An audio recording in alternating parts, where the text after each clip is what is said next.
So Drake Maye struggled mightily in the Super Bowl. We know this, right? Committing 3 turnovers. He got sacked 6 times. It was a continuation of his struggles throughout the postseason, in which he finished with a total QBR of 40. Since QBR was introduced in 2006, there have been 61 instances of a quarterback making at least 3 starts in a single postseason. Maye's QBR is 3rd lowest among that group, ahead of only Peyton Manning in his final season and Rex Grossman, how I remember that well. Yesterday, Maye made no excuses for his poor Super Bowl performance. Listen to this. You can't, blame things on injuries. Things happen like this all the time in the league. Was blessed this year. What a year of, health and blessings for me this year. You can't, stone it on one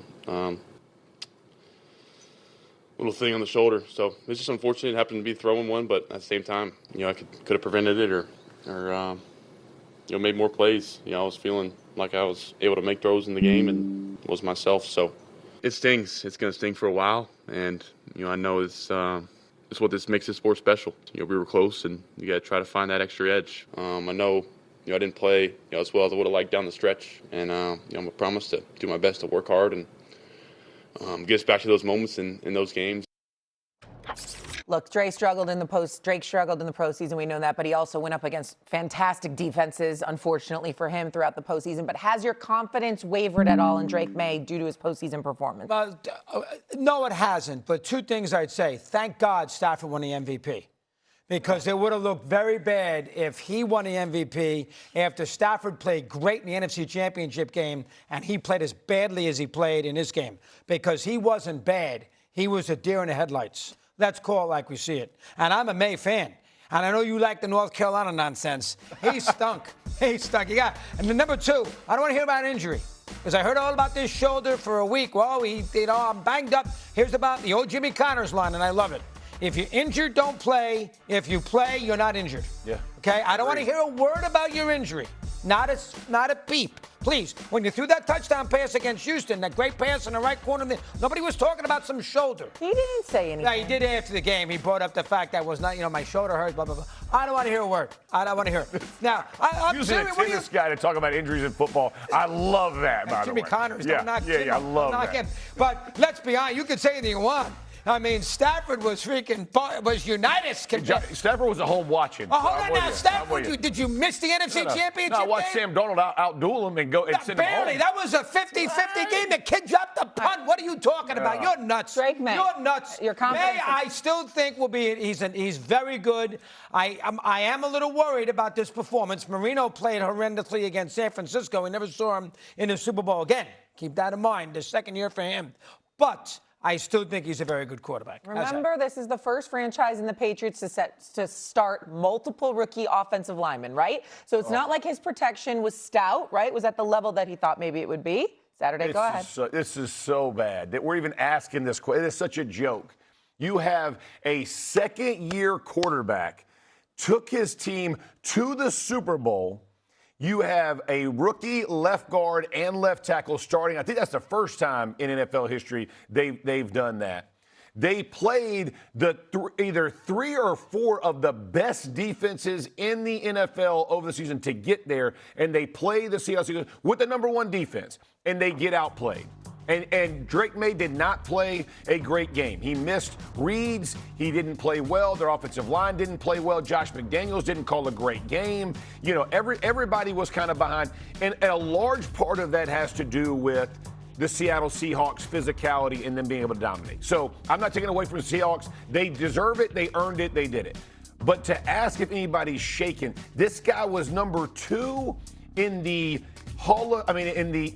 MVP voting and deserved to be there, and is in his first year with Josh McDaniels, as all of them. And let me tell you the difference, because Mad Dog brought it up. Matt Stafford has a decade plus of experiences to draw back on when he's playing that Seattle Seahawks defense. And he saw them for the 3rd time that season. And his first time playing them did he have a fantastic day? No, they won. He had an awful but he day. wasn't great. He's terrible. And not terrible. Okay, so you say it the same way you said it 21-19. with your chest about Drake Maye. Okay. His second time was better, and his third time is better. So give him credit, right? Maye did not play well and isn't saying he played well. But to act like, and you're going to compare MVP, all this nonsense. He got 23 votes, Jeff. Listen, he balled and deserved the votes. He played well enough to be an MVP in his second year and the first year. He doesn't have the experience to draw from, and you heard the defensive backs talking about. He's playing like a young quarterback where he's hesitating. He wants to see it come open. I played with Peyton Manning, Hall of Famer. I played with Aaron Rodgers, and I will tell you this. At years 2, whether it's Tom Brady, whether it's all these different guys, he has put himself at least in a conversation of having a great second year, didn't win the Super Bowl, but he's there. At least he's in the conversation. No confidence lost. Absolute nonsense by Doggy. You know, Jeff, America needs to be leery of people like you. No, sir. Because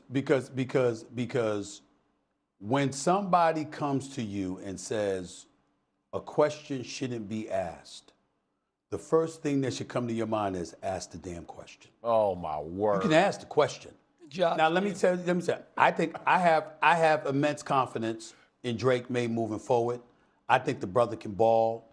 He's got skills. And the Tom Brady era is clearly over. This dude is the future. We got that part. But first of all, you can ask the question. And secondly, Jeff, let's look at the question. The question wasn't, have you lost complete faith in Drake Maye? That wasn't the question. The question was, how much confidence do you have in him moving forward? Is it a little? Is it a lot? Is it none? That's all. There's nothing wrong with asking that question. And I'm going to tell you why. I believe in the kid. But religiously, we've pointed out how the New England Patriots had the weakest schedule since 1999. The postseason is when legacies are made, as they say.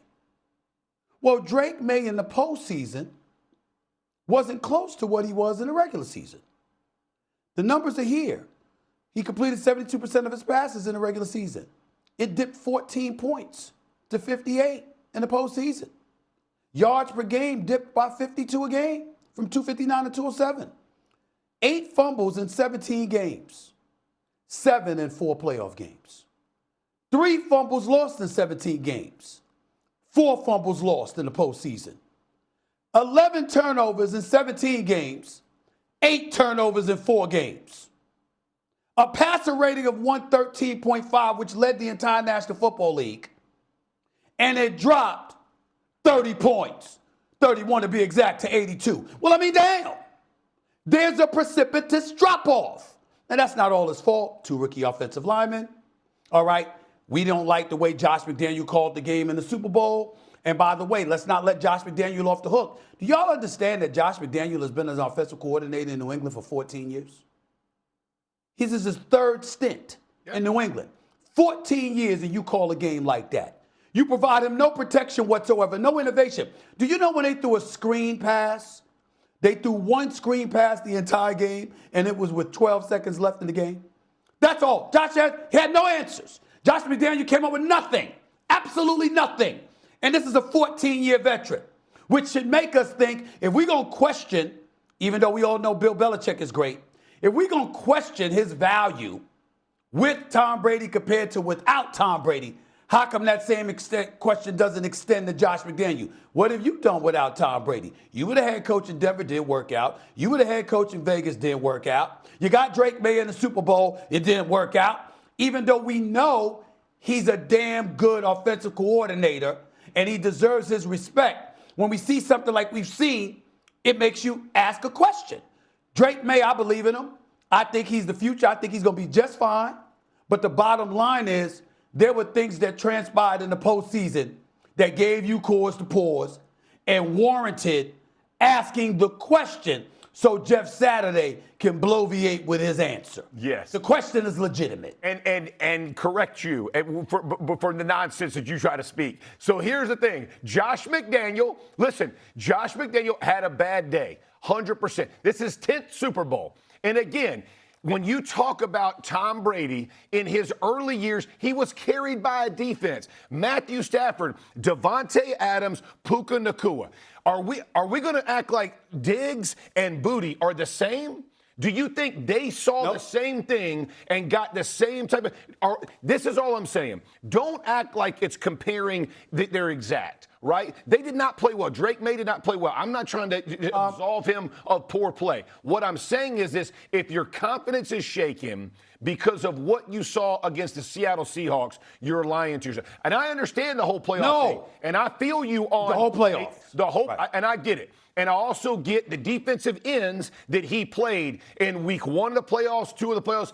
And the problem is you have 2 other rookies that are starting on the left side, which is the blind side of your offensive line, where fumbles come, bad decisions. And again, the timing, you're 100% right. He's not playing the exact same competition. But you have to learn and grow, and experience matters. That's not a confidence issue. It is a learning what it feels like when it starts to go bad. They don't have experience in it. Listen, I agree with all that, and we got to give him a little break, but he looked like a beaten, no confident quarterback on Sunday. And that's what Steve's referring to. Who didn't on their offense? I mean, you talk about schemes in their left tackle. Well, Stevenson played well. Hollins played well. But their offensive line was not. Bottom line is, Steve, he's the quarterback. Okay, he went into that game, Jeff. Pay attention. You were watching it. He went into that game. He was scared. He held the ball too long in the pocket. He did hold the ball too long. He had 3 turnovers. There was no life. There was no juice. There was no energy. I agree. And most of all, no spark.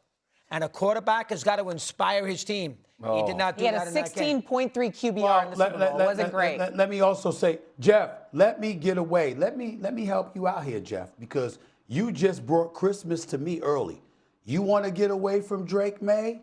Fine. We'll get away from Drake Maye because he's the future and he's a damn good quarterback. He's got a promising future. Forget all that. Let's go back to Josh McDaniel, since you want to rave about him so much. Yeah. This is an offensive coordinator. The early part of Tom Brady's ascension, you said it was the defense, right? Which means the offense wasn't that great with him calling it. And then in 2007, didn't he have Randy Moss with the Tom Brady? That didn't work out. Then he goes in 2011. Did he still have Gronk and those boys? It didn't work out then. What I'm saying to you is this. Josh McDaniel, and then I brought up the 2 head coaching opportunities. The only reason I'm bringing it up about Josh McDaniel is 2 reasons. Number 1, this was a porous performance on his part in this Super Bowl, number 1, okay? And number 2, you're bringing up how, or you watched as others have brought up the greatness of Bill Belichick. Well, what was he without Tom Brady? Why would we ask that question about Bill Belichick but not ask that question about Josh McDaniel?